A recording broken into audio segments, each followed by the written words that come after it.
Since đây nè tao khía video ngày ní cứ dương cả lệ mà mơ sập phơi mà các bạn ní cứ bị muốn nhóm thọ thơ ba review tại tông ta nâng sập phơi ní đái tại còn tại bắt đam các bạn tí chết nè rồi video ngày ní cứ nhóm nâng thơ ca ba review mà sập phơi nâng tại tại mà đón cứ nhóm bạn an chop bà cứ bạn highlight mà các bạn ní hết rồi nhận tao khía khơi bà dân cứ ngày ní cứ dương nâng mớ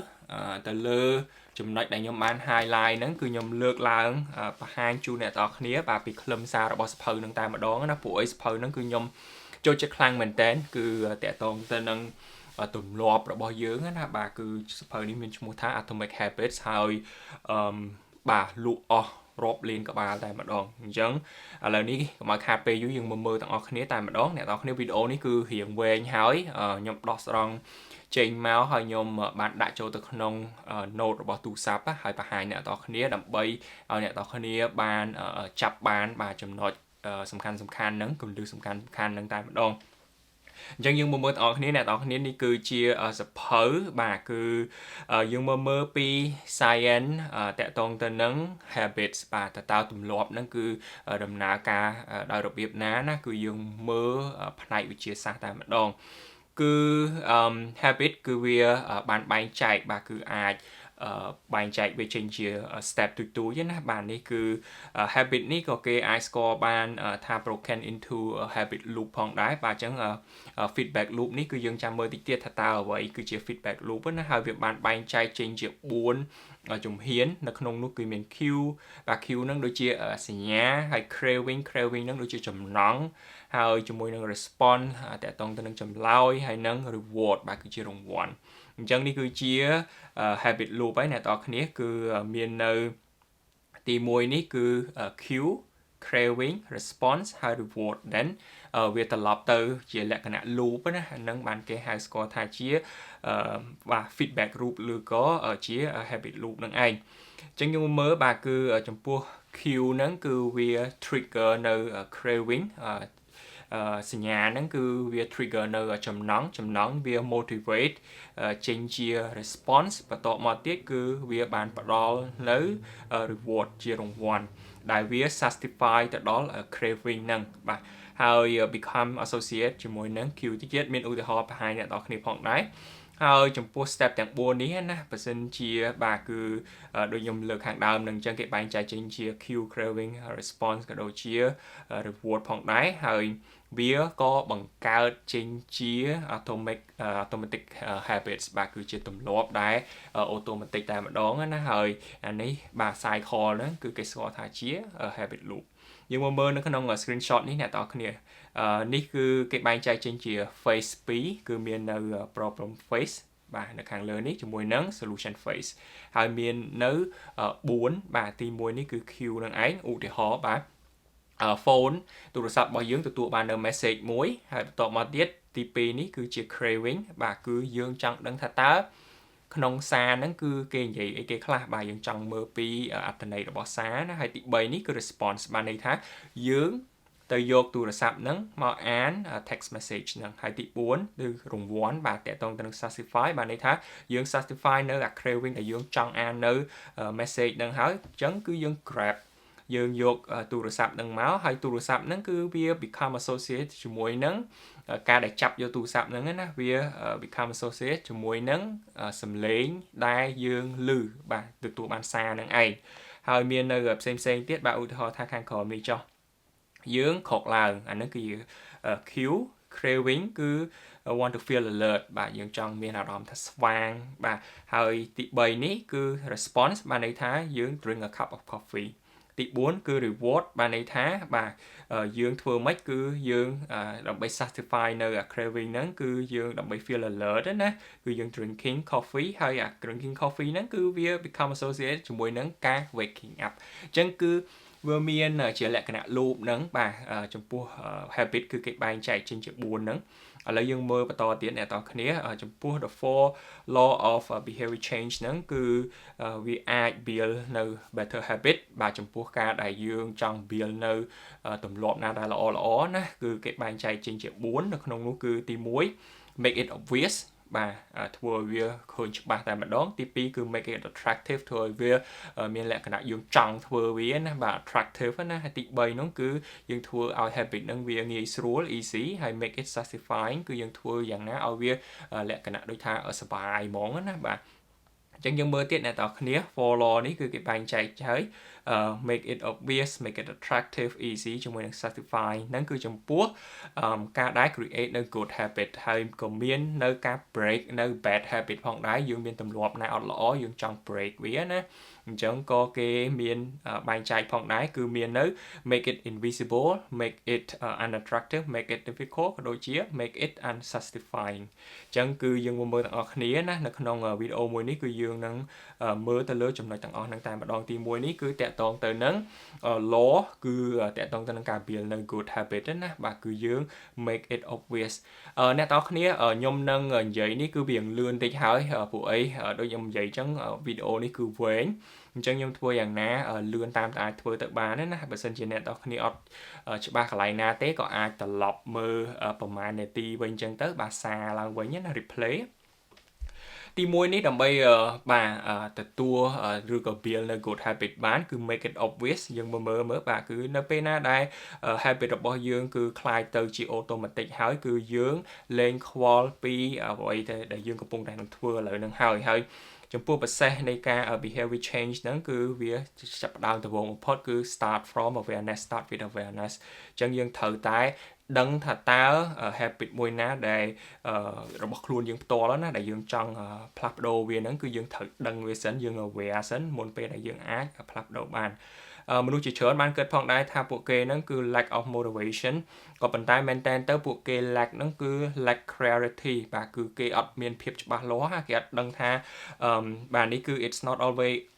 obvious បាទ when and where to take action some people spend entire life ចឹងអ្នកខ្លះគឺចំណាយរយៈពេលមួយជីវិតរបស់ពួកគេតែម្ដងគឺរងចាំនៅពេលវេលាដែលត្រឹមត្រូវអីអញ្ចឹងណាដើម្បីធ្វើការ improve ខ្លួនគាត់ក៏ប៉ុន្តែតាមពិតទៅពួកគេអត់ដឹងថាខ្លួនគេហ្នឹងគឺត្រូវដឹងធ្វើពេលណាចាប់ផ្ដើមពេលណាបាទនៅទីកន្លែងណាអីអញ្ចឹងណាគឺមិនមែន lack of motivation ទេគឺ lack clarity the simple way to apply នៅ strategy នេះគឺយើងត្រូវធ្វើម៉េចបាទគឺយើងមាននៅ formula នេះដែលយើងទាំងអស់គ្នាណាគឺអាច follow បានគឺ I will នេះគឺជា behavior នៅ time ទីណាហើយនៅទីតាំងកន្លែងណាបាទអញ្ចឹងឧទាហរណ៍ motivation meditation បើសិនជាយើងចង់ធ្វើនៅការតាំងសមាធិណា I will meditate for 1 minute បាទគឺរយៈពេល at នៅម៉ោងប្រមាណនៅទីតាំងកន្លែងណា in my kitchen អញ្ចឹង I will meditate for 1 minute at 7 a.m. in my kitchen បើសិនជា studying I will study Spanish for 20 minutes at 6 p.m. in my bedroom អញ្ចឹងគឺយើងឥឡូវនេះគឺច្បាស់ហ្មងយើងច្បាស់ថាយើងមាននៅ clarity ណាថាតើយើងចង់ធ្វើនៅកន្លែងណាទីតាំងណាយើងចង់ action ហ្នឹងគឺជាអ្វីបាទ behavior ហ្នឹងគឺជាអ្វីគឺយើងដឹងច្បាស់អញ្ចឹងគឺយើងធ្វើហ្មង likely to do it អាហ្នឹងបើសិនជាយើងប្រៀបធៀបទៅការដែលធ្វើនេះគឺវាប្រហែលទៅនឹង to do list ដែរដូចថានៅក្នុងរយៈពេលមួយថ្ងៃហ្នឹងយើងចង់ធ្វើនៅ action អីយើងចង់ complete នៅ list អីគេអញ្ចឹងណាបាទគឺប្រហែលហ្នឹងឯងយើងមើលបន្ថែមទៀតអ្នកនរគ្នា one of the best way to build a good habit is to identify the current one ឥឡូវដែលយើងកំពុងតែធ្វើនឹង do each day បន្ទាប់មកយើង stack វាជាមួយនឹង new behavior ទៅលើវាផងដែរហើយនេះគឺហៅថាជា habit stacking បាទនេះគឺជា formula មួយទៀតដែលយើងអាចប្រើបានផងដែរក្នុងនោះគឺដូចជាបាទ after current habit ដែលយើងកំពុងតែធ្វើឥឡូវហ្នឹង I will បាទនេះគឺ new habit អញ្ចឹងយើងមើលឧទាហរណ៍បាទ meditation after I have a cup of coffee each morning I will meditate for 1 minute អញ្ចឹងhabit របស់យើងដដែលរាល់ថ្ងៃហ្នឹងនៅតែអញ្ចឹងទេប៉ុន្តែយើង stack អាថ្មីមួយបន្ថែមទៀតចូលមកណាបាទ new habit ហ្នឹងហើយ exercise after I take off my work shoe I immediately change into the workout clothes អញ្ចឹងយើងធ្វើបញ្ចប់ពី current one ហើយយើងចូលទៅ new one បាទ កន្លែងនេះគឺយើងមើលទៀតបាទគឺ design នៅ environment ហើយ make cue good habit obvious ហើយក៏ដូចជា visible បាទអញ្ចឹងគឺតាក់ទងទៅនឹងចំណុចមួយនេះផងដែរគឺយើងបាទ environment ដែលយើងកំពុងតែរស់នៅឥឡូវជាមួយនឹងកន្លែងធ្វើការហ្នឹងណាគឺយើង often make it easy not to do the certain actions because there's no cue to trigger the behavior it's easy not to read the book when the bookshelf is at the corner of the guest room បាទអញ្ចឹងកន្លែងនេះគឺ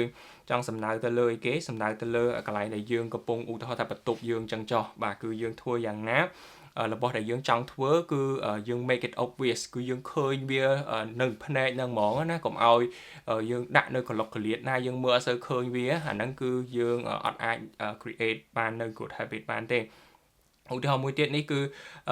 it easy not to take your vitamin where it's out of the sight បាទអញ្ចឹងគឺបើសិនយើងចង់ take នៅ vitamin អីជាដើមអញ្ចឹងគឺយើងទុកនៅកន្លែងណាដែលយើងមើលអត់ឃើញអញ្ចឹងគឺ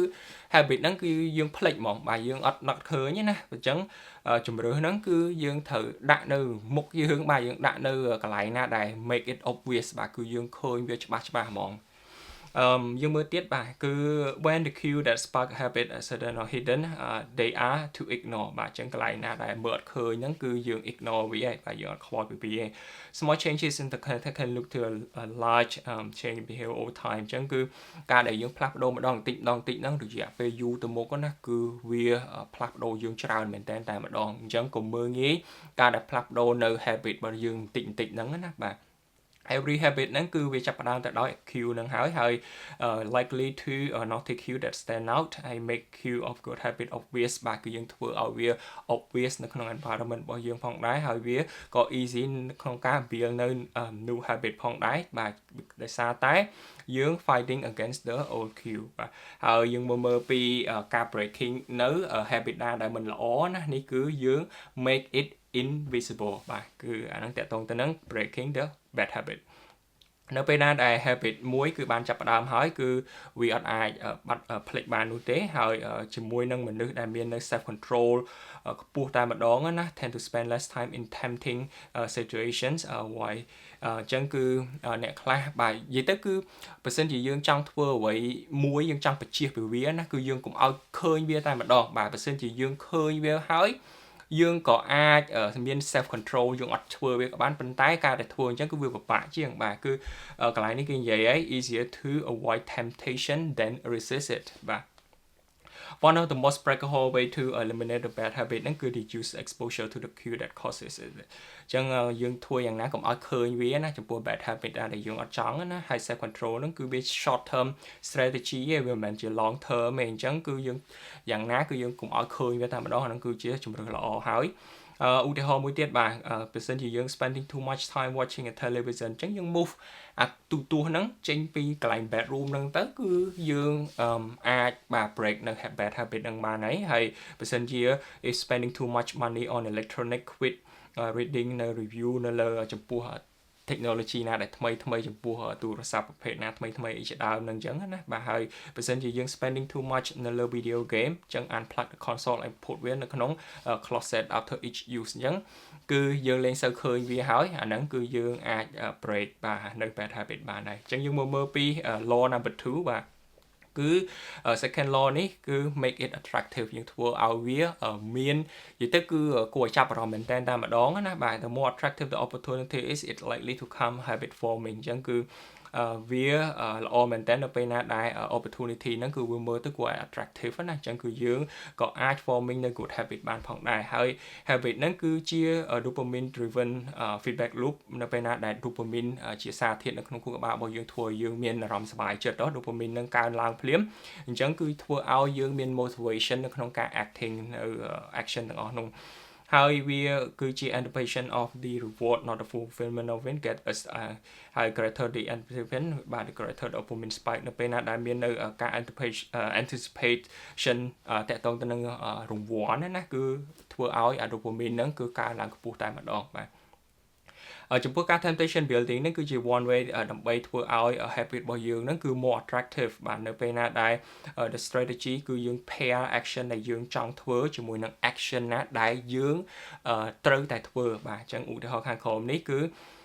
habit stacking បូកជាមួយនឹង temptation បាទគឺ temptation shifting formula ហ្នឹងគឺដូចខាងក្រោមនេះហើយទី1 after the current habit ដែលយើងកំពុងតែមានយើងនឹង I will ខ្ញុំនឹងបូកជាមួយនឹង habit ដែលយើងត្រូវតែធ្វើ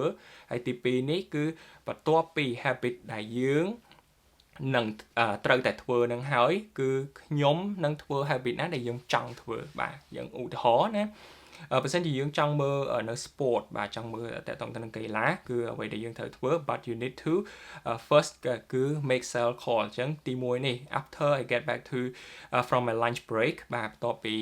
ញ៉ាំអាហារពេលថ្ងៃត្រង់ហើយអញ្ចឹងគឺខ្ញុំនឹងcall បាទទេទៅកាន់ client បាទនេះគឺជាអ្វីដែលយើងត្រូវធ្វើបាទគឺត្រូវការណាទេទៅកាន់ client ចំនួន3នាក់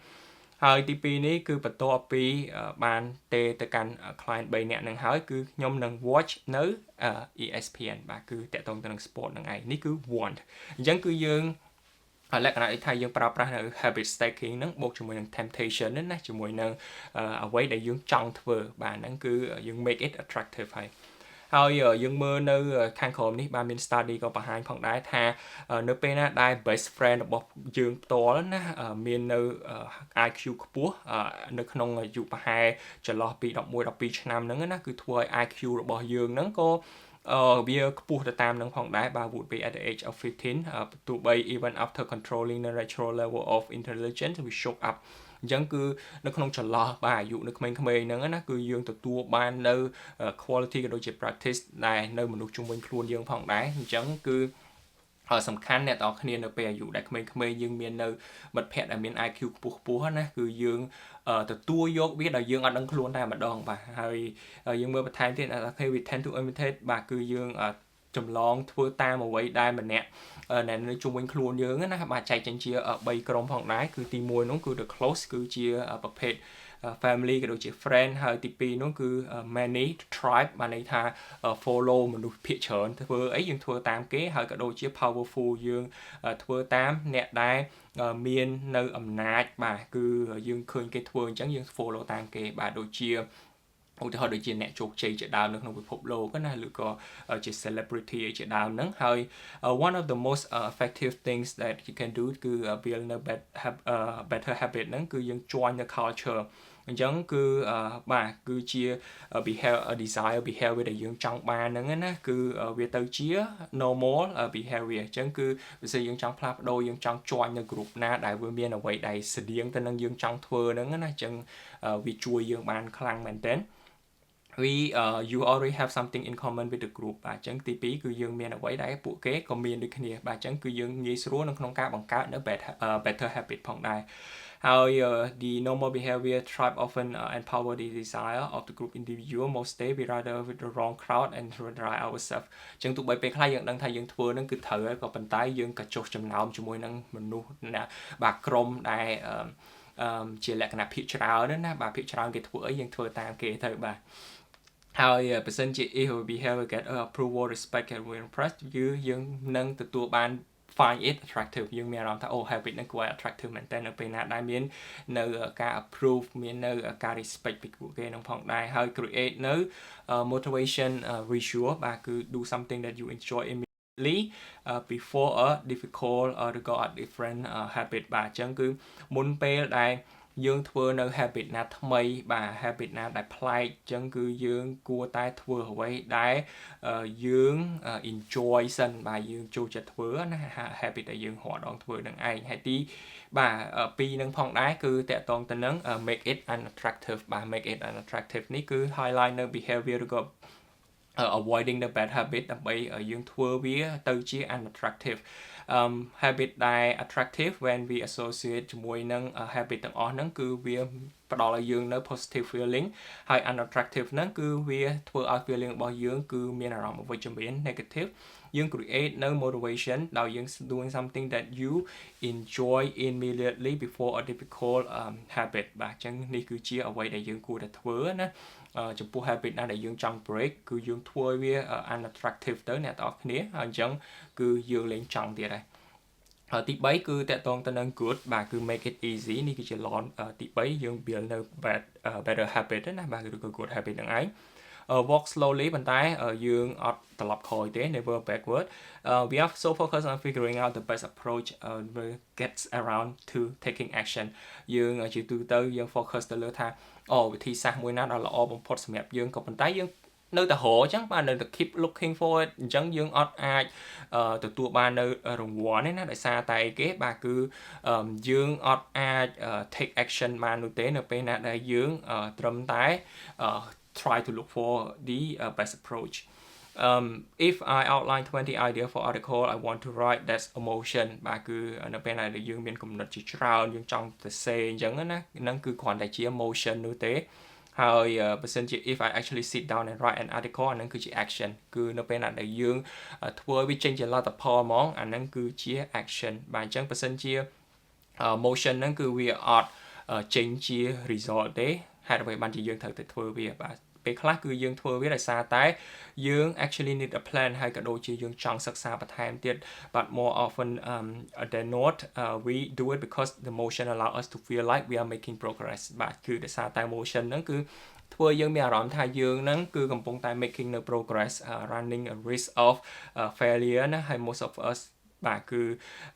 ជានិយាយទៅគឺអាច expert តែម្ដងនៅក្នុងការ avoiding នៅ criticism ណាហើយក៏ដូចជា biggest reason ផងដែរគឺយើងសុខចិត្តជ្រើសរើសយក emotion ហ្នឹងជាជាងការ taking action ហ្នឹងដោយសារតែយើងចង់ delay នៅ failure យើងចង់ពយាពេលនៅក្នុងអ្វីដែលយើងអត់អាចធ្វើឲ្យបានជោគជ័យណាគឺបរាជ័យហ្នឹងគឺយើងចង់ពយាបរាជ័យហ្នឹងឲ្យយូរបន្តិចទៀតអញ្ចឹងបានជាយើងសុខចិត្តបាទ motion យើងអត់ take action ទេ motion ហ្នឹងគឺវាធ្វើឲ្យយើងមានអារម្មណ៍ថាយើងហ្នឹងដូចជាបានធ្វើអ្វីហើយអញ្ចឹងណាបានសម្រេចនៅអ្វីខ្លះក៏ប៉ុន្តែមែនតើទៅគឺយើងត្រឹមតែការរៀបចំទេបាទគឺ preparing ដើម្បី get something done ទេ when preparing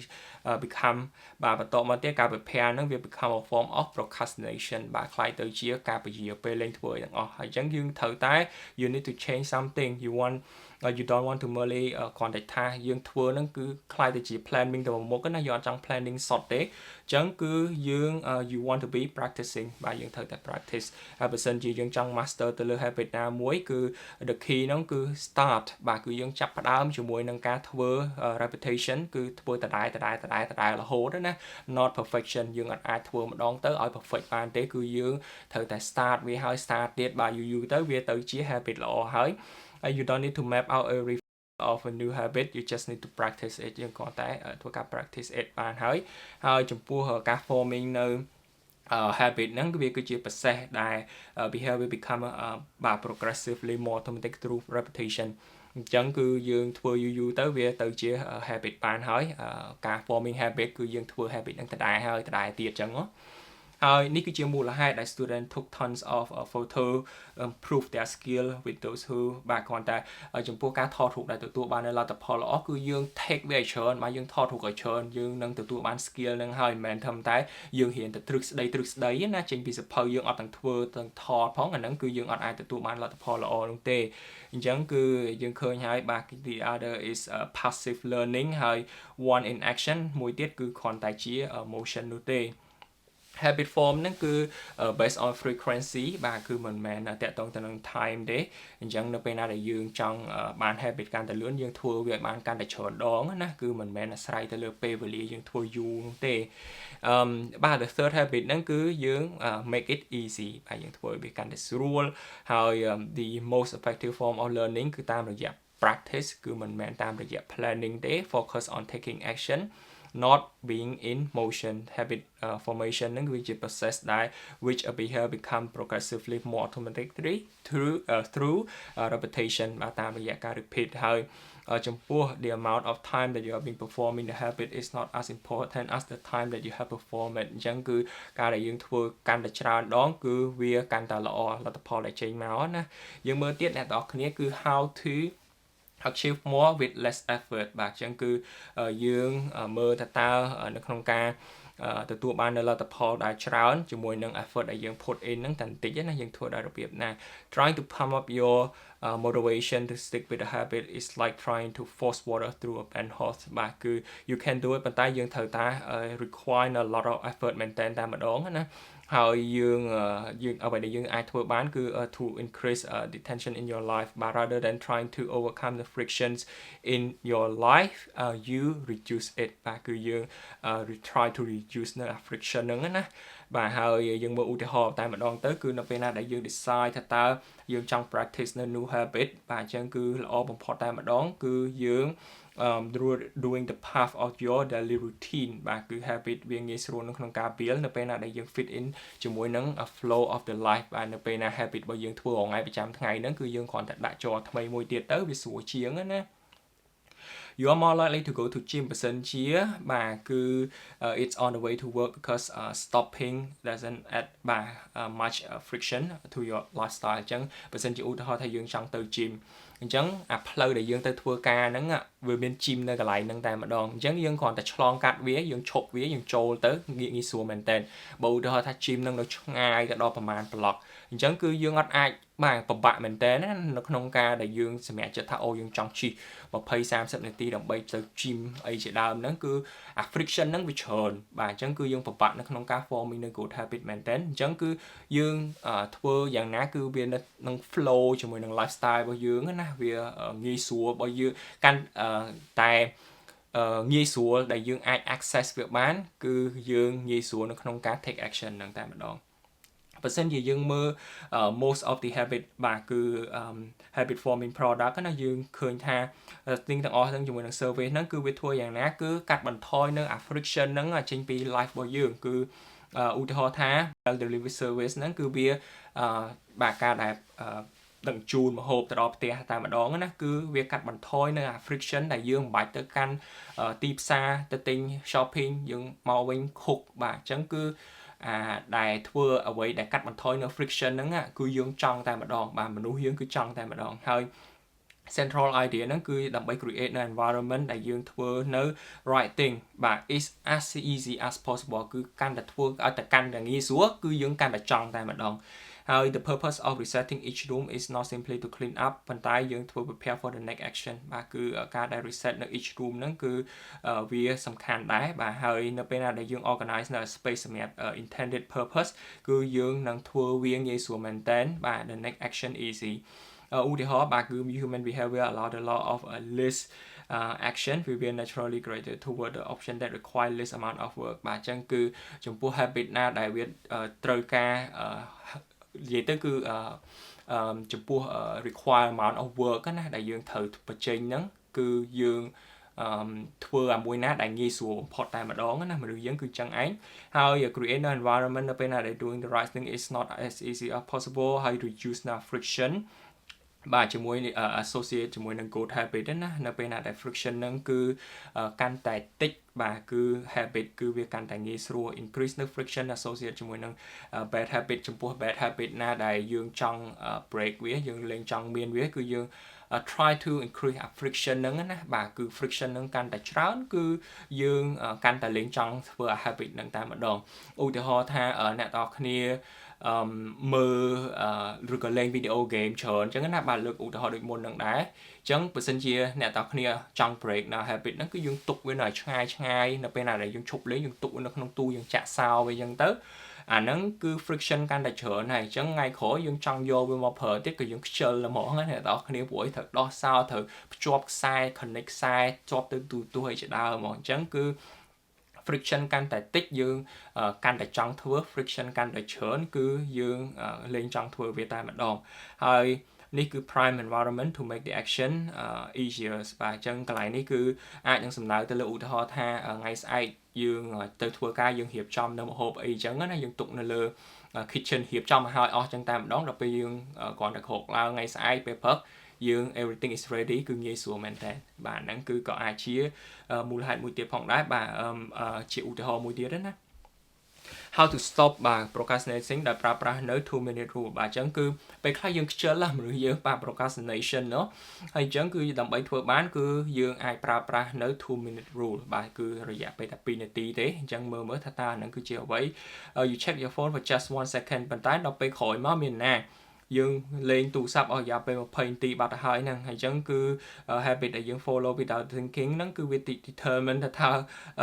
the choices you make when you are thinking bạn đi cứ chia decisive moment đi với cứ nó bên nè đây Phật bình lâm tam đó nó cứ dương thua nơi habit nào môi mình chụp được để dương trời chơi rơi chẳng á cứ nó bên nè đây chụp được để dương chơi rơi bạn lõ hơi to từ pe ngày bà pe lưng nghe ở pe dục chẳng cứ việc từ chưa good day rồi bad day na cứ việc sai từ lơ chấm rơ đại dương chơi rơ nó pe ngày năng ảnh bà cứ nó không giả pe bằng ngày pe nắng rồi chia dương keep choosing bà making the choice tại on law bad choice at the end of the day việc hai từ chia bad day bà chẳng cái mới tiết bàn đồng bộ effective bà cứ pra nơi 2-minute rule bà ní cứ nó pe na đại dương chập đam nơi habit na mấy cứ vì cua tai bà chập đam pí thầm tái pi là tí bàยังở trong chập đam vui chập đam tập pin tí bà này chẳng cứ dương mẹ đòn thay dương trong bạc cao nơi habit mấy tiết đấy nè bà cứ dương find nearly any habit bà can be scaled out into 2-minute version bà ưu thọ thay dương trong nơi sập hở nè cứ read before bedtime each night become read one page bà cứ dương trong tập pin là tí tập 4ណាស្រាប់អីដល់ពេលហើយយើងអានដល់មក page បាទមកទំព័រតែម្ដងអញ្ចឹងគឺសំខាន់បំផុតគឺយើងចាប់ផ្ដើមវាបាទរយៈពេលបន្តិចសិនណាហើយឧទាហរណ៍មួយទៀតបាទនេះគឺ do 30 minutes of yoga become take out my yoga mat បាទ study for class become open notebook អញ្ចឹងដើម្បីអាន study បានគឺយើងដំបូងបំផុតគឺយើងត្រូវធ្វើយើងបើកនៅ note ទៅបាទគឺយើងចាប់ផ្ដើមចង់រៀនទៅមុខទៀតហើយហើយ phone laundry become យើងគ្រាន់តែបត់នៅ pair បាទ of socks បាទគឺសូមជើងមួយយើងអាចនឹងបត់អាវទាំងអស់តែម្ដងហើយ run 3 mile become tie running shoe គ្រាន់តែ tie នៅ running shoe គឺយើងមានអារម្មណ៍ថាយើងចង់ប្រើបន្តទៀតអញ្ចឹងណាបាទអញ្ចឹងគឺ idea ហ្នឹងគឺធ្វើយ៉ាងណាឲ្យ habit របស់យើងហ្នឹងគឺងាយស្រួល start as easy as possible to start បាទ anyone can meditate for 1 minute read one page ក៏ដូចជា closing ហើយនេះគឺជា powerful strategy because once you start doing the right thing it's easier to continue doing it បាទអញ្ចឹងគឺ new habit ហ្នឹង should not feel like a challenge the action that follow ហ្នឹង can be challenging ប៉ុន្តែ the first 2 minutes ហ្នឹងគឺ should be easy អញ្ចឹងគឺ first 2 minutes ហ្នឹងគឺធ្វើយ៉ាងណាឲ្យវាងាយស្រួលបំផុតណាអញ្ចឹងគឺយើងមានអារម្មណ៍ថាយើងចង់បន្តធ្វើវាទៅមុខទៀតហើយThe more our challenge process បាទគឺ likely to become shift into the state of deep focus that require to do great things បាទអញ្ចឹងគឺសំខាន់បំផុតគឺយើងចាប់ផ្ដើមទៅយើងធ្វើប្រហែលនាទីទៅមុខបាទគឺវាចូលទៅដល់ deep focus ហ្នឹងគឺវាអាចឲ្យយើងคลายទៅបាទធ្វើទៅលើ great things បានហើយបាទបង្កើតចេញជាល្អរឿងណាល្អបាទអញ្ចឹងគឺយើងមើលទៀតបាទ make it easy គឺ start ហើយជាមួយនឹង the rest will follow សំខាន់គឺយើង start វាបាទគឺយើង start it ជាមួយនឹងអ្វីដែល easy ណាអញ្ចឹង the rest ហ្នឹងគឺ follow automatic តែម្ដង you know the real goal is to do ប៉ុន្តែបើសិនយើងមើលទៅ goal ណាគឺមិនមែនថាតែចង់ធ្វើតែ2នាទីហ្នឹងទេ2នាទីហ្នឹងបើតាមពិតទៅគឺយើង trying to fool yourself បាទគឺយើងបោកខ្លួនឯងណាកុហកខ្លួនឯងថាយើងនឹងធ្វើតែ2នាទីទេដល់ស្រាប់អីយើងធ្វើ2នាទីហ្នឹងហើយយើងបន្តទៅមុខទៀតបណ្ដោយឧទាហរណ៍ដូចខ្ញុំអានសភៅចឹងអ្នកនរគ្នាខ្ញុំ set ថា5នាទីណា daily goal reading ដាក់5នាទីដល់ពេល read 5នាទីហើយមានណាវាតទៅមុខទៀតបាទអានទៅមុខទៀតប្រហែល10នាទីចឹងទៅហើយ whenever you are struggling to stick with a habit you can simply បាទគឺនៅពេលណាដែលយើងមានបញ្ហាជាមួយនឹងការ forming a good habit ណាចឹងគឺយើងអាចប្រើប្រាស់នៅ 2-minute rule នឹងបានគឺយើងធ្វើយ៉ាងណាឲ្យ habit របស់យើងហ្នឹងគឺងាយស្រួលhabit can be completed in a few seconds ប៉ុន្តែយើង continue to impact the behavior for minutes or hours afterward បាទសំខាន់គឺយើងចាប់ផ្ដើម the 2-minute rule start when you start a new habit it should be take less than 2 minutes to do អញ្ចឹងយើងបានឃើញនៅ habit មួយទៀតហើយនេះគឺចូលមកខាងក្រោមថ្មីមួយទៀតនេះគឺតាក់ទងទៅនឹង law ទី3គឺ make it difficult យើងចង់នៅ break habit គឺយើងធ្វើយ៉ាងណាឲ្យវា difficult តែម្ដងmake habit difficult ហ្នឹងគឺ more difficult by creating បាទអ្វីដែលហៅថាជា commitment device ទី commitment device ហ្នឹងគឺជា choice មួយដែលយើង make នៅឥឡូវហ្នឹងហើយវា control នៅ action ទៅពេលអនាគត the best way to break a habit ហ្នឹងគឺយើងធ្វើយ៉ាងណាគឺ make it impractical to do គឺយើងធ្វើពិបាកតែម្ដងណា increase ណា friction ហ្នឹងកាន់តែខ្ពស់ណារហូតដល់អ្នកទាំងអស់គ្នាមានអារម្មណ៍ថាអូលែងចង់ធ្វើវាទៀតអាហ្នឹងគឺយើង break habit bad habit បានហើយ dương mơ bà cái này cứ chia one time action that lock in good habit bà miền đôi chia cái nutrition bà cứ dương bài nó water filter nó bài thôi cả cleaning nó drinking water bụt cái lại này sleep bà cứ bài nó good mattress bà bụt đã là all máu hay cho môi nó productivity cứ dương unsubscribe email dương turn on notification ý down đi máu set up the phone to silent hay miền happiness cứ dương get a dog và move to a friendly neighborhood hay chúng ta general health này cứ dương get vaccinated và chúng ta finance cứ dương enroll tới can automatic saving plan rồi có set up the automatic pay bill và cut the cable service rồi có service provide đỡ đặc biệt thuộc cao lower nơi bill của dương đại biên là này chân đọc này khơi nhà này cứ chia one time action đấy nè the ultimate way to lock the future nó cứ dương thuaอย่างណាដើម្បី automate នៅ habit របស់យើងណាគឺនៅពេលណាដែល habit របស់យើងអាច automate បានកាន់តែច្រើនគឺវាកាន់តែងាយស្រួល using technology ដើម្បីធ្វើការ automate នៅ habit ហ្នឹងគឺជា most reliable ក៏ដូចជា effective way to guarantee the right behavior ឧទាហរណ៍មួយទៀតបាទដូចជាខ្ញុំប្រើប្រាស់នៅ app ជាដើមណាមាន app ខ្លះគឺខ្ញុំset ថាមួយថ្ងៃហ្នឹងយើងធ្វើអីគេអញ្ចឹងគឺដល់ពេលថ្ងៃនងតែម្ដងមកដល់ណាគឺគ្រាន់តែបើកនៅ app ហ្នឹងគឺនឹកឃើញបាទដឹងហ្មងយើងត្រូវធ្វើអីព្រោះអីគេគឺប្រើប្រាស់នៅ technology ហ្នឹងគឺវា automate ដែរយើងមិនបាច់ទុកនៅក្នុងខួរក្បាលយើងថាអូយើងត្រូវតែធ្វើវាអញ្ចឹងណាអញ្ចឹងដល់ពេលហ្នឹងគឺវា remind យើងធ្វើតែម្ដងបានហ្នឹងគឺវាជួយយើងច្រើនមែនតើណាហើយយើងមើលទៀតបាទ law number 4នេះគឺតកតងទៅនឹង make it បាទ make habit ហ្នឹងគឺ satisfying អាហ្នឹងយើងមើលថាម៉េចវិញគឺយើង likely to repeat នៅ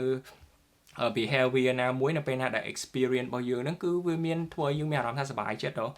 អញ្ចឹងគឺ pleasure បាទគឺវាធ្វើឲ្យអ្វីដែលយើងធ្វើយើងមានអារម្មណ៍ថាសប្បាយចិត្តហ្នឹងណាគឺវាធ្វើឲ្យខួរក្បាលរបស់យើងនេះគឺវាងាយស្រួលនៅក្នុងការ worth remembering បាទក៏ដូចជាយើងចង់ធ្វើយើងមានអារម្មណ៍ថាចង់ធ្វើវាម្ដងហើយម្ដងទៀតអញ្ចឹងណា what is rewarded បាទ is repeated នៅពេលណាដែលមាននៅរង្វាន់ដែលយើងទទួលបានហើយគឺយើងចង់ធ្វើវាបន្ថែមទៀតហើយនៅពេលណាដែលមាននៅ punish គឺយើងលែងចង់ធ្វើវានៅពេលណាដែលមាននៅបាទការដាក់ទណ្ឌកម្មអីជាដើមហ្នឹងណាគឺយើងអត់ចង់បន្ថែមមានវាថែមទៀតទេ the first 3 law ហ្នឹងគឺតកតងទៅនឹង make it obvious បាទ make change ហ្នឹងណាហើយក៏ make it attractive ក៏ដូចជា make it easy ផងដែរគឺវាធ្វើយ៉ាងណាឲ្យ behavior យើងហ្នឹងគឺ perform this time ប៉ុន្តែអាទី4នេះវិញគឺ make it satisfying ហ្នឹងគឺវា increase បាទធ្វើយ៉ាងណាឲ្យ behavior យើងហ្នឹងគឺចង់ធ្វើហើយធ្វើទៀតនឹងពេលថ្ងៃមុខណាហើយវាក៏ complete នៅ habit loop ហ្នឹងថែមទៀតហើយបាទ the mismatch between immediate ក៏ដូចជា delay reward បាទនេះគឺយើងមើលបន្ថែមទៀតកន្លែងនេះចង់និយាយពីអ្វីគឺយើងឃើញនៅក្នុងសង្គមសពថ្ងៃនេះគឺជឿលឿនហ្នឹងណាគឺយើងឃើញថាមានជំរឿសជាច្រើនមែនតើគឺយើងត្រូវតែ make បាទ today ហើយវាអត់អាចផ្ដល់នៅលទ្ធផលយើងឃើញភ្លាមនោះទេបើសិនជាឧទាហរណ៍ថាយើងធ្វើល្អនៅកន្លែងការងារណាមួយអញ្ចឹងទៅគឺយើងនឹងទទួលបាននៅប្រាក់ខែគឺ in a few week បើសិនជាយើង exercise ថ្ងៃហ្នឹងគឺយើងអត់អាចបាទ lose weight នៅថ្ងៃហ្នឹងទេក៏ប៉ុន្តែយើងអាចនឹង lose weight នៅរយៈពេលប្រហែលខែទៅមុខឬក៏ប្រហែលឆ្នាំទៅមុខទៀតហើយបើសិនជាយើងសំលុយឥឡូវនេះគឺយើងអត់អាចទទួលបាននៅប្រាក់សំភ្លាមនឹងបានទេគឺយើងត្រូវតែចំណាយបាទរយៈពេលទៅមុខទៀតណាបាទត្រូវការខែឬក៏ឆ្នាំទៅមុខទៀតអញ្ចឹងទៅបាទគឺ enough for retirement decades បាទគឺបើសិនយើងចង់ចូលនិវត្តន៍គឺយើងត្រូវសំពីឥឡូវទៅគឺវាបាទ20-30ឆ្នាំទៅមុខទៀតអញ្ចឹងទៅបាទអញ្ចឹងគឺវាអត់ភ្លាមណាអ្នកទាំងអស់គ្នាគឺលក្ខណៈដូចថាយើងត្រូវតែយើងធ្វើឥឡូវយើងអត់អាចសង្ឃឹមថាយើងនឹងទទួលបាននៅលទ្ធផលឥឡូវនឹងភ្លាមទេគឺវាត្រូវយូរទៅដល់មុខទៀតអញ្ចឹងទៅបាទហើយយើងឥឡូវនេះគឺ live in what បាទ statistical គឺហៅថាជា delay return environment ដោយសារតែយើង can work for year បាទគឺយើងធ្វើរយៈពេលរាប់សិបឆ្នាំមុនពេលដែរបាទវាអាចធ្វើយើងទទួលបាននៅលទ្ធផលបាទគឺពេលខ្លះគេថា hard work paid off អ្នកទាំងអស់គ្នាគឺយើងធ្វើការងារណាដែលពិបាកហ្នឹងគឺមិនមែនទទួលបាននៅលទ្ធផលភ្លាមទេក៏ប៉ុន្តែយូរទៅយើងអាចទទួលបាននៅអ្វីដែលយើងចង់ហ្នឹងហើយអញ្ចឹងគឺខួរក្បាលរបស់យើងហ្នឹងណាគឺ evolve to prefer quick pay off to long term one បាទគឺ khu các ba bom được dương áไปខ្លះគឺយើងចង់បានលទ្ធផលណាភ្លាមលឿនបាទបើនិយាយតាក់ទងទៅនឹងការវិនិយោគជាដើមយើងចង់អ្នកនរគ្នាវិនិយោគភាគច្រើនយើ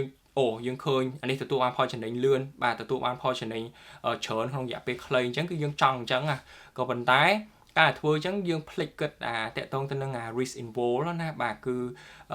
ទទួលបាននៅហានិភ័យក៏ខ្ពស់តាមនឹងផងដែរបើសិនជាយើងវិនិយោគក្នុងរយៈពេលវែងឆ្ងាយទៅមុខមែនក៏ប៉ុន្តែយើងហានិភ័យគឺវាទាបជាងហើយក៏ដូចជាលទ្ធផលដែលយើងទទួលបានហ្នឹងក៏វាច្រើនដែរប៉ុន្តែនៅតែខួរក្បាលមនុស្សយើងបាទហ្នឹងនិយាយទៅគឺ nature តែម្ដងបាទធម្មជាតិផ្ដល់ឲ្យយើងគឺអញ្ចឹងតែម្ដងគឺយើងចង់ធ្វើអីគឺទទួលបានលទ្ធផលភ្លាមលឿនអញ្ចឹងណាបាទនៅពេលដែលយើង understand how the brand prioritize the reward នឹងហើយអញ្ចឹងគឺ answer នឹង become clear the consequences of bad habit ហ្នឹងគឺវា delay while reward are immediate បាទអញ្ចឹងឧទាហរណ៍ថា smoking បាទគឺការជក់ប្រៃគឺវាអាចធ្វើឲ្យយើងបាទស្លាប់បាននៅក្នុងរយៈពេល10ឆ្នាំទៅមុខទៀតអញ្ចឹងចុះក៏ប៉ុន្តែវាអាចកាត់បន្ថយនៅ stress ដែលយើងមានឥឡូវហ្នឹងអញ្ចឹងគឺមនុស្សក៏លែងខ្វល់ដែរអ្នកនរគ្នាគឺសុខចិត្តបាទហ្នឹងរឿង delay ទៅក្រោយលេងខ្វល់ហើយមិនអីចឹងណាបាទលក្ខណៈអត់គិតពី consequences ទេក៏ប៉ុន្តែគិតពីអារម្មណ៍ដែលវាអាចកាត់បន្ថយនៅ stress របស់គេជាដើមនៃការជក់បរិយបាទyou are choosing to present បាទហើយ you want to be full ហើយជាមួយនឹង entertain ហើយចំពោះ general rule ហ្នឹងគឺ the more intermediate pleasure you get from an action the more strongly you should question whether it align with your long term goal ថាតើនៅពេលដែលយើងទទួលបាននៅអារម្មណ៍ឬក៏ទទួលបាននៅលទ្ធផលល្អភ្លាមអញ្ចឹងថាតើវា align ជាមួយនឹង long term goal របស់យើងទៅថ្ងៃអនាគតដែរឬអត់បាទយើងត្រូវសួរខ្លួនឯងណា It is precisely what research have shown but people are better at delaying gravity បាទអ្នកចំពោះមនុស្សដែលអត់បាទអាចពជាពេលនៅក្នុងការដែលចំណងរបស់គេចង់បាននៅលទ្ធផលភ្លាមហ្នឹងណាគឺអាចមានទទួលនៅលទ្ធផលល្អនៅពេលដែលឆ្ងាយបាទឬក៏យូរទៅមុខទៅហើយ the lower ហ្នឹងគឺធ្វើឲ្យបាទ likelihood of obesity បាទគឺ respond to stress ក៏ដូចជា social skill ផងដែរ at some point success in nearly every field require you to ignore immediate reward in a flavor of delay បាទអញ្ចឹងគឺពេលខ្លះដូចខ្ញុំនិយាយខាងដើមនឹងអញ្ចឹងបាទតើតងទៅនឹង reward ដែលមនុស្សយើងចង់បានភ្លាមមកហើយយើងអាច turn បាទ instant gratification បាទ to your advantages បាទគឺ in the beginning យើងអាចត្រូវការនៅ reason មួយដើម្បីធ្វើការ stay on track បាទហើយ this is why intermediate reward ហ្នឹងគឺសំខាន់មែនតើណាដើម្បី keep យើងឲ្យ exciting ឬក៏ excited នៅពេលណាដែលយើងចង់បាននៅ reward ដែលរយៈពេលវែងទៅមុខទៀតអញ្ចឹងគឺយើងអាចធ្វើបានបាទគឺមាន solution ដែលអ្នកនរគ្នាអាចធ្វើបានខ្ញុំគិតថាអូខំសំលុយឡើងមួយយូរមួយយាហើយដល់បាទខែឬក៏ដល់ឆ្នាំបានអាចទទួលបាននៅប្រាក់សំដែលគ្រប់ដែលយើងចង់ហ្នឹងណាគឺវាពេលខ្លះរយៈពេលវាយូរពេកយើងអត់ exciting ណាបាទគឺយើងធ្វើហ្នឹងគឺអត់មានអារម្មណ៍ថាសប្បាយចិត្តនឹងធ្វើវាណាគឺយូរមែនតើម្ដងអញ្ចឹងគឺមាន solution បាទគឺមាន solution ទៅលើបញ្ហាហ្នឹងអញ្ចឹងយើងមើលបាទ the best approach ហ្នឹងគឺប្រើប្រាស់នៅ reinforcement បាទគឺដែល refer ទៅកាន់ process ដែលប្រើប្រាស់នៅ immediate reward ដែលវា increase the rate of behavior បាទគឺ habit stacking បាទ habit stacking គឺបាន cover នៅក្នុង chapter បាទគឺនៅខាងមុនខ្ញុំបានប្រាប់ដែរគឺធ្វើការថយនៅ habit របស់យើងហ្នឹងទៅកាន់ intermediate cue ហើយបន្ទាប់មកគឺ make it obvious where to start បាទគឺ reinforcement គឺវាថយនៅ habit របស់យើងហ្នឹងជាមួយនឹង immediate reward ដែលធ្វើឲ្យយើងមានអារម្មណ៍ថាយើង satisfying នៅពេលដែលយើងបានបញ្ចប់វា eventually គឺ reward ហ្នឹងដូចជា better mood បាទ better more energy ក៏ដូចជា reduce the stress kick in become less concerned with chasing secondary reward បាទគឺ identify នៅ itself គឺ become reinforcer បាទ that said គឺ we take time សម្រាប់ evidence to accumulate បាទជាមួយនឹងការបង្កើតនៅ identity ថ្មីអានេះគឺវា help ឲ្យយើង maintain នៅ motivation នៅក្នុង short term while we are waiting for the long term បាទគឺ long term reward to arrive in summary គឺ habit បាទគឺ need to be enjoyable បាទគឺ habit នេះគឺវាបាទគឺ simple bit នៅក្នុងការ reinforcement ដូចជា soup ហ្នឹងគឺវា smell great បាទ toothpaste that have mint បាទ things like 50 hit in your saving account ហ្នឹងគឺវាធ្វើយើងមានអារម្មណ៍ថា bà intermediate pleasure ណាបាទគឺអានតិចហ្នឹងនៅពេល along the way ដើម្បីទទួលបាននៅលទ្ធផល long term ហ្នឹងណាគឺវាសំខាន់អ្នកនរគ្នាគឺវាធ្វើឲ្យយើង enjoy a habit បាទ change is easy when it is enjoyable គឺយើងត្រូវតែ find ធ្វើយ៉ាងណាឲ្យវាងាយស្រួលឲ្យយើងមានអារម្មណ៍ថាយើង excited បាទយើង enjoy ណាអញ្ចឹងគឺយើងអាចនឹងធ្វើវារហូតដល់រយៈពេលយូរឆ្ងាយអីជាដើមបាទចំពោះមួយទៀតបាទមិនមែនតកតងទៅនឹងសភៅនេះណាបាទនេះគឺជាឧទាហរណ៍ថាយើងត្រៀមនឹងប្រឡងអីជាដើមអញ្ចឹងបាទគឺប្រឡងទៅមុខយូរឆ្ងាយទៀតក៏ប៉ុន្តែនៅពេលណាដែលយើង practice យើងរៀនវាណាយើង practice ពេលខ្លះរយៈពេលទៅដល់ប្រហែល 3-4 ខែយើងត្រៀមបាទឧទាហរណ៍ថាប្រឡងថ្នាក់ទី12អញ្ចឹងចុះយើងតាំងពីដើមឆ្នាំមករហូតដល់ចុងឆ្នាំវាយូរអ្នកអង្គឃើញយូរមែនតើយើងត្រូវរៀនរហូតយើងត្រូវ practice រហូតក៏ប៉ុន្តែនៅពេលណាដែលរៀនពេលណាដែលយើងហត់បាទយើងគិតថាចប់ទៅចំណុចមួយនេះគឺយើងគួរតែមាននៅ reward សម្រាប់ខ្លួនយើងបន្តិចណា along the way ហ្នឹងណាឧទាហរណ៍ថាចប់នៅមេរៀននេះឬក៏ចប់នៅអាទិត្យទីប្រហែលនៅក្នុងឆ្នាំហ្នឹងគឺយើង reward ខ្លួនយើងបាទយើងអាចទិញរបស់ណាដែលយើងចូលចិត្តចង់ញ៉ាំយើងទិញទៅយើងទៅដើរលេងនៅកន្លែងណាដែលយើងចង់បន្ទាប់ពីនោះមកយើងបន្តធ្វើវាទៀតបាទយើងបន្តរៀនបន្តខំនឹងទៀតរហូតដល់បាទយើងធ្វើអញ្ចឹងណាលក្ខណៈឆាំងអញ្ចឹងណាអញ្ចឹងដល់ពេលចុងឆ្នាំគឺយើងអាចនឹងទទួលបានអ្វីដែលយើងចង់ហើយបាទគឺយើងអាចប្រឡងបាននិទេស A ឬក៏និទេស B ជាដើមនឹងអញ្ចឹងបាទនេះគឺសំខាន់បាទដែលធ្វើឲ្យយើង keep doing it បាទដដែលហើយដដែលទៀតរហូតដល់យើងទទួលបាននៅលទ្ធផលដែលយើងចង់បានthe four បាទនេះគឺយើងធ្វើយ៉ាងណាឲ្យវា satisfying បាទ satisfying ហើយនេះគឺ more likely to repeat a behavior នៅពេលណាដែល experience ហ្នឹងគឺវា satisfying បាទហើយជាមួយនឹង human brain ហ្នឹងគឺវាយើងដឹងស្រាប់ហើយគឺវា prioritize នៅ immediate reward ទៅលើ delay reward បាទអញ្ចឹងគឺយើងចង់បានអីតែភ្លាមហ្នឹងឯងអញ្ចឹងយើង trick brain របស់យើងទៅបាទអញ្ចឹងយើងអាចមាននៅ reward ទូចបាទ along the way the Canada rule of behavior change ហ្នឹងគឺ what is immediately rewarded គឺវា repeat ហើយក៏ដូចជា what is punished គឺ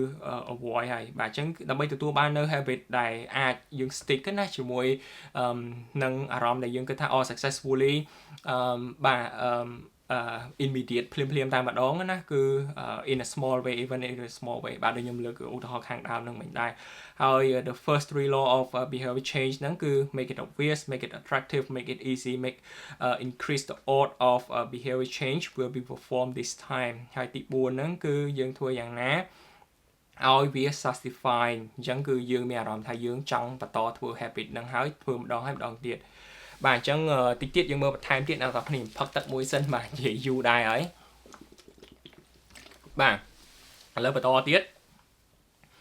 យើងបាទ how to stick good habit every day អញ្ចឹងយើងមើលថា don't break the chain of creating every day and you will end up with an impressive portfolio អញ្ចឹងគឺនៅពេលណាដែលយើងធ្វើនៅ habit ណាដែលល្អយើងបន្តធ្វើវាហើយធ្វើទៀតបាទធ្វើរាល់ថ្ងៃហ្មងកុំ break វាណា break វាយើងក៏មានដំណោះស្រាយដែរឥឡូវយើងមើលទៀត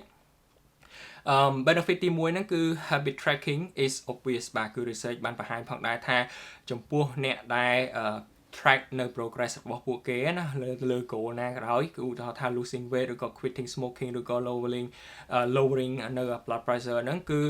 ពួកគេអាចកត់ទុកបាទឧទាហរណ៍ថាថ្ងៃហ្នឹងគឺ exercise អស់ប្រហែលនាទី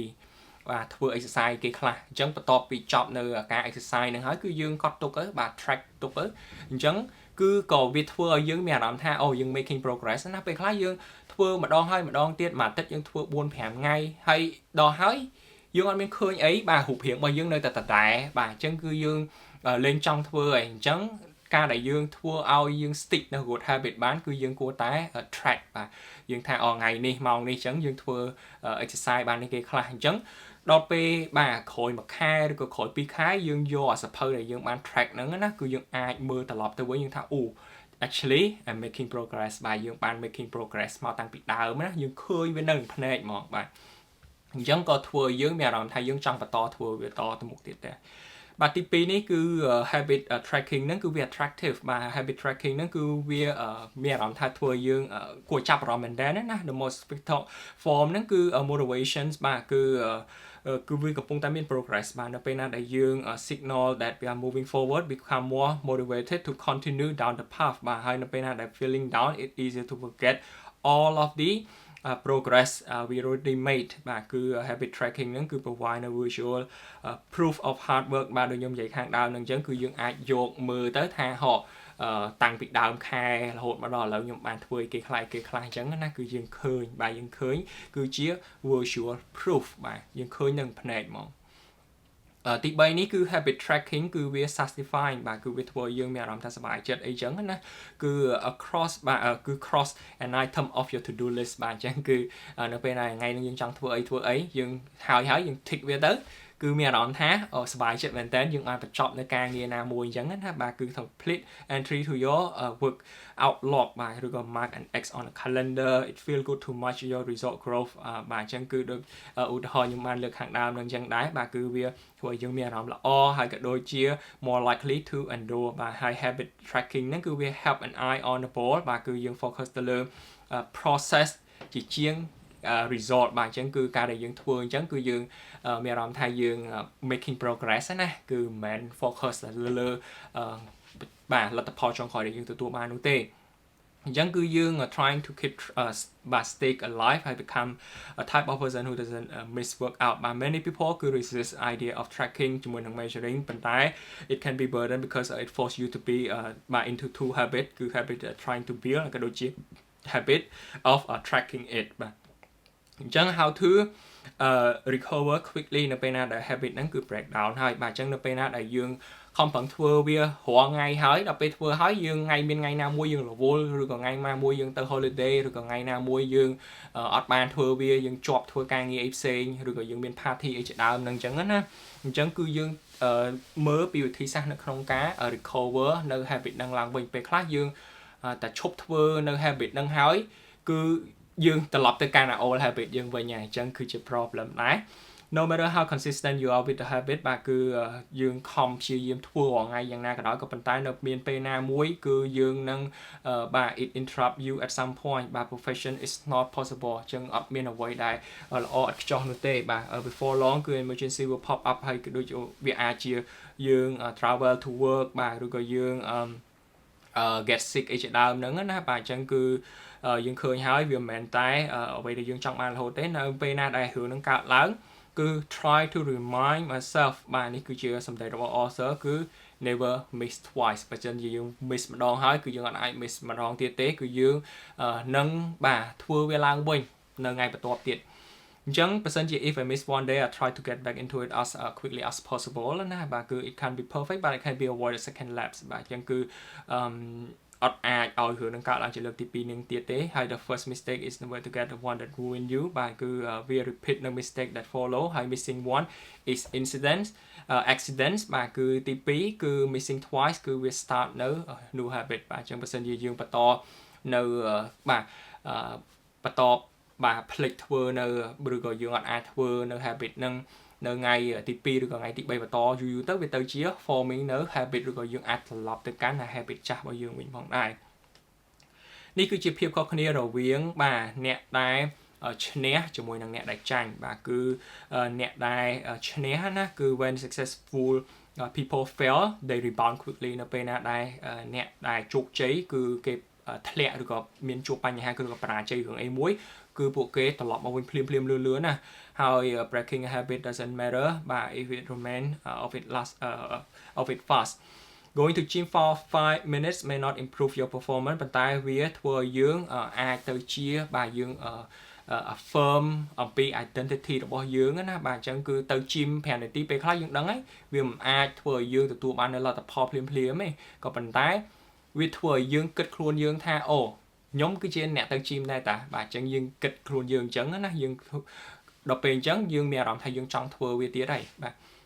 one of the most satisfying feeling គឺជា feeling នៅក្នុងការ making the progress បាទគឺ habit tracking ហ្នឹងគឺ simple way to measure where you did a habit like measuring an X បាទគឺ marking an X on the calendar ហើយ habit trackers បាទក៏ដូចជា other visual form ហ្នឹង of measurement can also map បាទធ្វើឲ្យ habit របស់យើង satisfying ផងដែរបាទ provide clear evidence ថាតើយើងបានធ្វើណានៅ progress របស់យើង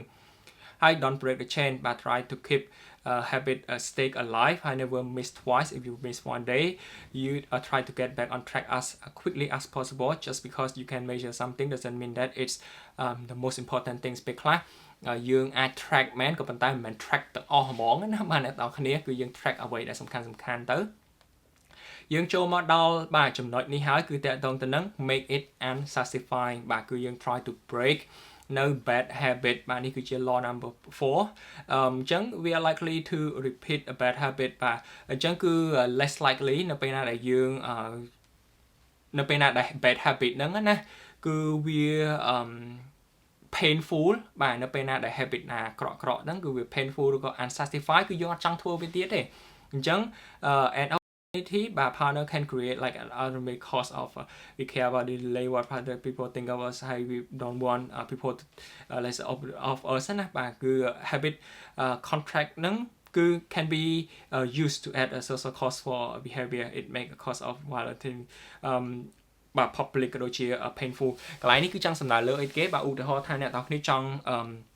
break នៅ bad habit ណាមួយឧទាហរណ៍ថាអ្នកនរគ្នា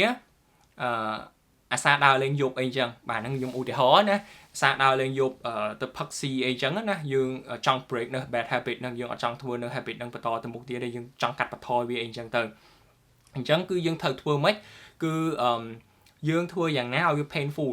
ឧទាហរណ៍ថាយើងអាចបង្កើតជា contract ឬក៏យើងអាចប្រាប់ទៅមិត្តភ័ក្តិរបស់យើងគឺក្រុមគ្រួសាររបស់យើងអញ្ចឹងណាថាបើសិនជាខ្ញុំទៅកន្លែងហ្នឹងទៀតបាទទៅដាច់យប់អីចឹងទៀតអញ្ចឹងគឺត្រូវតែផាក់ខ្ញុំបាទត្រូវផាក់ខ្ញុំត្រូវ pay លុយចំនួនប្រមាណអីចឹងណាអាហ្នឹងគឺយើងបង្កើត rule បាទបើសិនយើងធ្វើវាគឺយើងផាក់ពិន័យខ្លួនយើងបាទអញ្ចឹងអាហ្នឹងគឺក៏វាអាចធ្វើឲ្យយើងលេងចង់ដែរបាទព្រោះអីនៅពេលណាដែលយើងទៅអញ្ចឹងហើយយើងខាតលុយបាទយើង pay លុយហ៎ព្រោះអីយើងត្រូវបានពិន័យយើង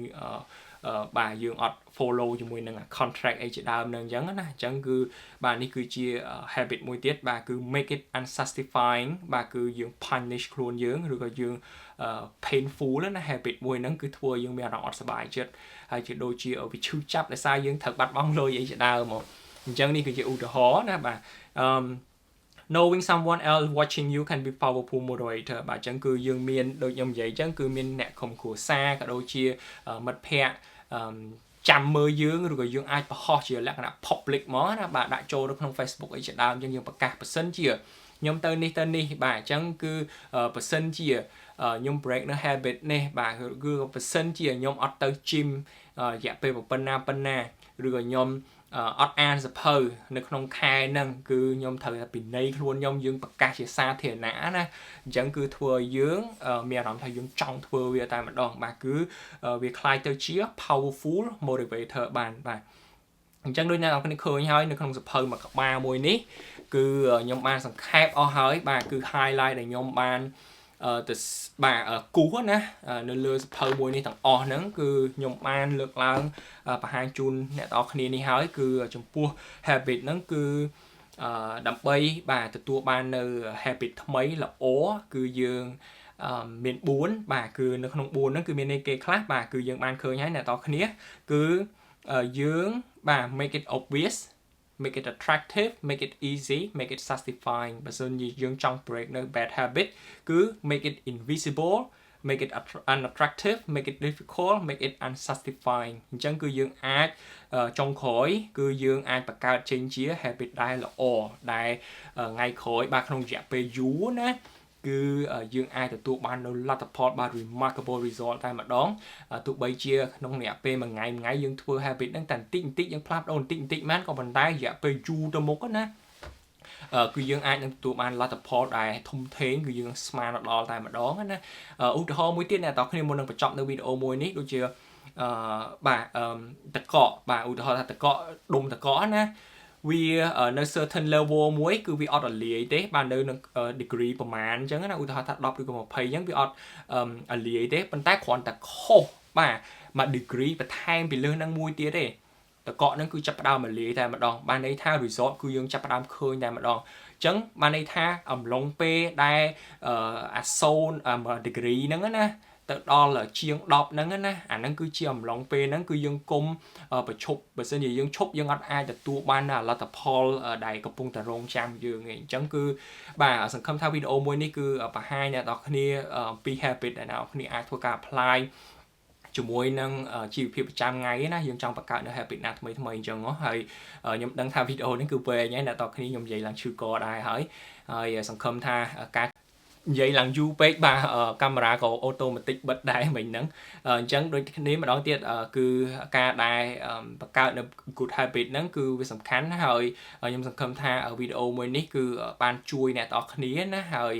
បាទវីដេអូហ្នឹងគឺមានប៉ុណ្្នឹងហើយវែងបាទម្ដងទៀតគឺនិយាយរឿងឈឺកហើយប៉ុណ្្នឹងហើយអ្នកទាំងអស់គ្នាយើងចាំជួបគ្នានៅវីដេអូក្រោយទៀតបាយ